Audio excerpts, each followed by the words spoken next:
은퇴 직후 놓쳐서는 안 되는 노후자금 관리 5가지가 있습니다. 이것만 막아도 노후는 안심입니다. 62세 김영수 씨는 은퇴하자마자 딱 1년 만에 2억을 날렸습니다. 5억 있던 통장에 3억만 남았죠. 선생님, 저 큰돈 쓴 것도 없는데 어디에 이렇게 썼는지 모르겠어요. 제가 15년간 600명이 넘는 은퇴자를 상담한 결과 절반 이상이 은퇴 첫 해에 가장 많은 돈을 날립니다. 왜 그럴까요? 은퇴 후 1년 이 시기에는 당신도 모르는 사이에 돈이 빠져나가는 함정이 5개나 숨어 있기 때문입니다. 지금 당장 이 5가지만 막으면 어떻게 될까요? 새로운 사업을 시작하든 여행을 가든 돈 걱정 없이 선택할 수 있게 됩니다. 자녀가 아버지 괜찮은 거예요? 라고 조심스럽게 물어올 때 괜찮아, 걱정하지 마. 당당하게 말할 수 있게 됩니다. 그리고 10년 후, 20년 후에도 지금과 똑같은 생활 수준을 유지할 수 있게 됩니다. 저는 20년차 재무설계사 김소엽입니다. 오늘 김영수 씨의 1년을 따라가며 5개의 함정과 해결책을 알려드리겠습니다. 주변에 퇴직금 5억 있으면 걱정 없지라고 말하는 분이 있다면 이 영상을 꼭 보여주세요.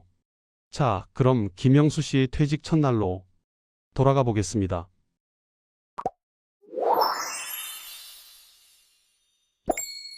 홀가분한데 시원섭섭하네. 지난해 9월 1일 김영수 씨는 35년 다닌 회사를 나섰습니다. 통장에는 퇴직금 3억, 개인연금과 적금을 합쳐 2억, 총 5억이 들어 있습니다. 한 달 200만 원씩 쓰면 20년 82세까지 버틸 수 있습니다. 국민연금도 나오니까 괜찮겠지. 그런데 정확히 1년 후인 올해 9월 김 선생님은 제 상담실 문을 두드렸습니다. 선생님, 저 큰돈 쓴 것도 없는데 통장에 3억밖에 안 남았어요. 저는 김 선생님에게 물었습니다. 그럼 지난 1년 동안 주로 어디에 쓰셨는지 기억나세요? 김 선생님은 잠시 생각하다가 고개를 저었습니다. 글쎄요. 밥 먹고 병원 가고 경조사비 내고 그냥 평소처럼 살았는데요. 바로 여기서부터 문제가 시작됩니다. 직장인 시절에는 매달 월급이 들어오니 수입과 지출이 명확합니다. 그런데 은퇴하면 어떻게 될까요? 수입은 끊겼는데 지출은 계속됩니다. 더 큰 문제는 은퇴 첫 해에는 보이지 않는 지출이 폭발적으로 늘어난다는 겁니다. 김 선생님도 그랬습니다. 정말 큰돈 쓴 게 없어요.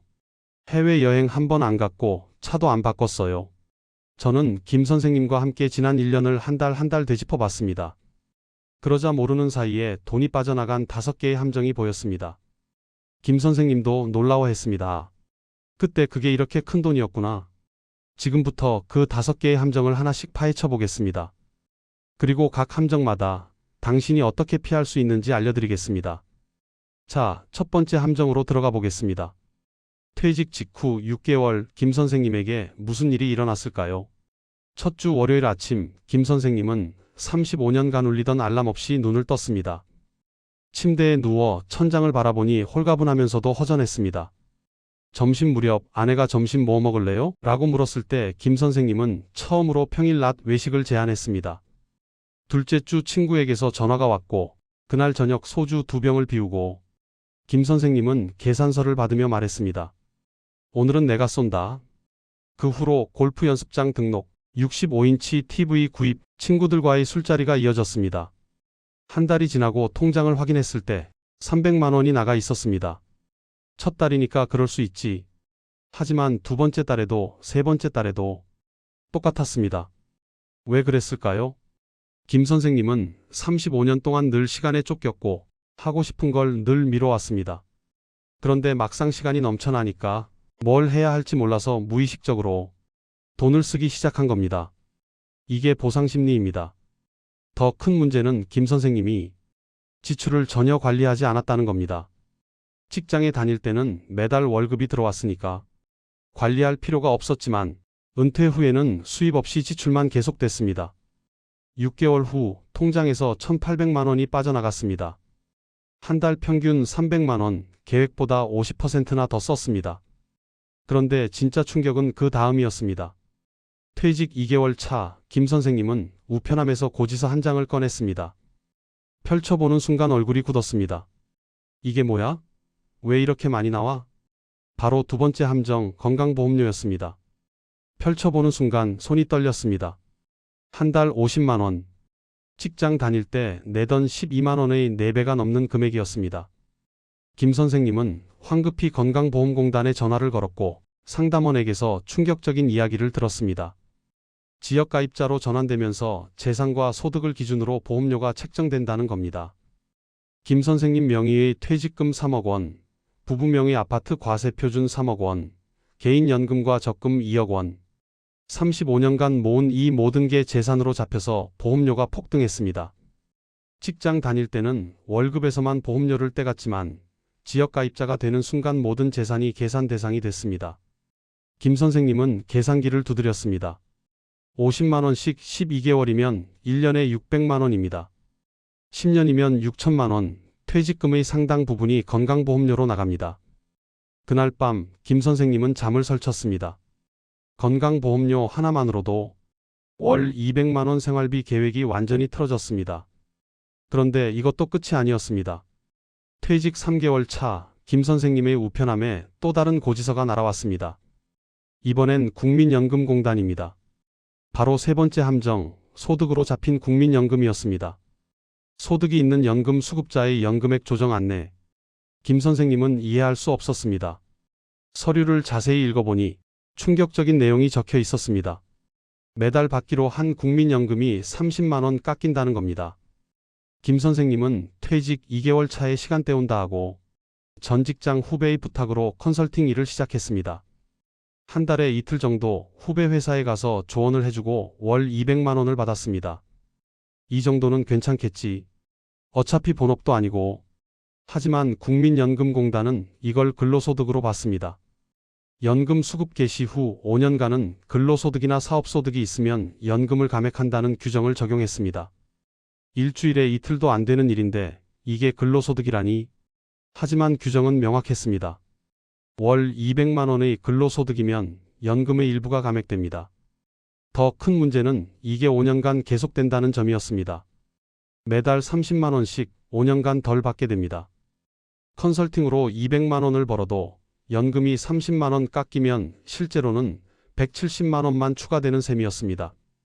그날 저녁 김 선생님은 아내와 마주 앉았습니다. 여보, 이러다가 계획한 대로 살 수가 없겠어. 건강보험료로 매달 50만 원, 연금 감액으로 30만 원, 한 달에 거의 100만 원이 예상보다 더 나가고 있었습니다. 월 200만 원으로 살 계획이었는데 실제로는 300만 원이 필요했습니다. 그런데 충격은 여기서 끝이 아니었습니다. 퇴직 6개월 차 스마트폰에 문자 하나가 왔습니다. 발신인은 아들이었습니다. 바로 네 번째 함정, 예상치 못한 가족의 요청이었습니다. 아빠, 나 결혼하게 됐어. 김 선생님은 기뻤습니다. 32살 아들이 드디어 결혼을 한다니 축하할 일이었습니다. 하지만 기쁨도 잠시, 다음 날 아들이 집에 왔습니다. 아빠, 전세랑 예식 비용 좀 도와주실 수 있으세요? 김 선생님은 순간 머뭇거렸습니다. 지금 상황에서 돈을 낼 여유가 있을까? 하지만 아들 앞에서 망설이는 모습을 보이고 싶지 않았습니다. 전세 보증금은 5천만 원, 예식이랑 혼수 비용으로 3천만 원. 이 정도는 아빠가 해줄 수 있어. 아들이 잠깐 침묵하더니 고개를 끄덕였습니다. 감사합니다, 아버지. 김 선생님은 숨이 턱 막혔습니다. 총 8천만 원, 퇴직금의 거의 3분의 1입니다. 하지만 이미 입 밖으로 나온 말, 돌이킬 수 없었습니다. 아들이 돌아간 후 김 선생님은 혼자 앉아 생각했습니다. 퇴직금 3억 원에서 8천만 원을 빼면 2억 2천만 원. 그나마 다행인 건 개인연금 2억 원이 따로 있다는 점이었습니다. 이 정도면 괜찮겠지? 하지만 김 선생님은 한 가지를 놓쳤습니다. 건강보험료와 예상치 못한 지출로 이미 월 300만 원이 나가고 있다는 사실을 말입니다. 더 큰 문제는 따로 있었습니다. 김 선생님에게는 딸도 한 명 있었습니다. 29살 딸은 아직 결혼 전이었고 나중에 결혼하면 똑같이 줘야 할 겁니다. 그럼 또 8천만 원이 나갑니다.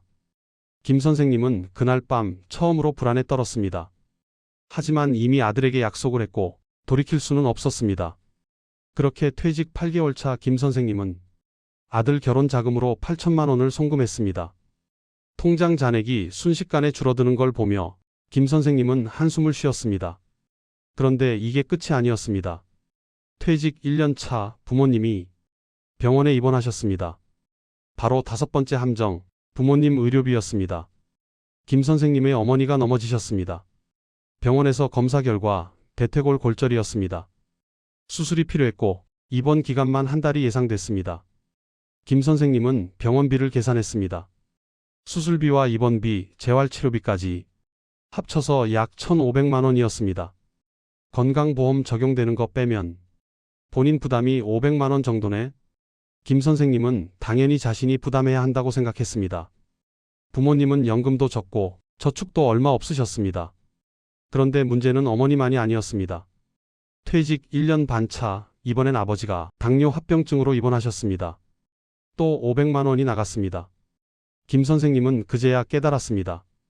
부모님은 이제 80대 중반, 앞으로 병원비가 계속 나갈 수밖에 없다는 사실을 말입니다. 그동안 김 선생님은 자신의 노후만 계획했지 부모님 의료비는 전혀 생각하지 못했습니다. 퇴직 2년차 김 선생님은 지금까지 나간 돈을 계산해 보았습니다. 보상심리 소비로 1,800만 원, 아들 결혼 자금 8천만 원, 부모님 의료비 1,000만 원, 총 1억 800만 원이 나갔습니다. 여기에 건강보험료와 생활비로 매달 300만 원씩 나가니 2년간 7,200만 원이 추가로 지출됐습니다. 퇴직금 3억 원 중 이미 1억 8천만 원이 사라졌습니다. 아직 딸 결혼 자금 8천만 원도 남아있고 앞으로도 부모님 의료비는 계속 나갈 겁니다. 김 선생님은 그날 밤 처음으로 두려웠습니다. 이러다가 정말 돈이 바닥나는 거 아냐? 계획했던 62세부터 82세까지 20년. 하지만 지금 속도로 가면 70세 이전에 퇴직금이 바닥날 수도 있었습니다. 김 선생님은 깨달았습니다. 자신이 지금껏 빠진 5가지 함정이 결국 노후 파산으로 이어질 수 있다는 사실을 말입니다. 김 선생님의 이야기는 여기서 끝이 아닙니다. 김 선생님은 퇴직 2년 차에 자신의 실수를 깨닫고 다시 계획을 세우기 시작했습니다. 여러분도 지금부터 놓치지 마세요.